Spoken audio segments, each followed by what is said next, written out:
దాంతో బలవంతంగా అంతకుముందు అదేది నారు పోసిన వాడే నీరు పోయిడా అన్నటువంటి ఫార్ములాతో ఎంతమందిని అన్నారు. ఇప్పుడు మన అమ్మ నాన్నలకు సంబంధించిన కుటుంబాలు చూడండి, ఎంతమంది పెదనాన్నలు ఎంతమంది ఉంటారు సంఖ్య. ఇప్పటికి వచ్చేటప్పటికి ఒక్కరు లేదా ఇద్దరు ఇంతే కుటుంబాలు.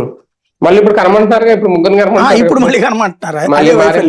అది పక్కన పెడితే ఆ కారణంగా ఏమైపోయింది, దక్షిణాదిని బాగా అమలు చేసింది ఎడ్యుకేటెడ్ కావడం వల్ల, నార్త్ ఇండియా చేయలే. ఇంకోటి ఏమైందంటే దక్షిణాదిలో మన ప్రాంతీయ పార్టీల మీద ఎక్కువ డిపెండ్ అవుతాం, మనం విపరీతంగా ప్రేమించేస్తాం.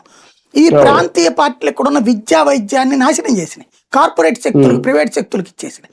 దాంతో ఎక్కువ మంది పిల్లల కంటే మనం హాస్పిటల్కి భరించలేము, స్కూళ్ళకి భరించలేమని మనం పిల్లలకి అండం తగ్గించారు. మధ్య తరగతి కూడా, చదువుకోని వాళ్ళే కాకుండా చదువుకున్న వాళ్ళు కూడా తగ్గించేశారు క్రమంగా.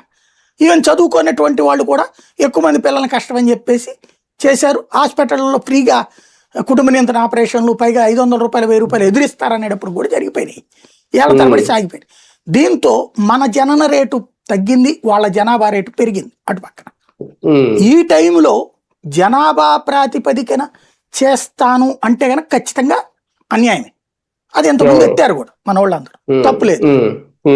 దానికి చక్కటి పరిష్కారం చూపించారు. అసలు అది అనూహ్య పరిష్కారం మోడీ సర్కార్ చూపెట్టింది.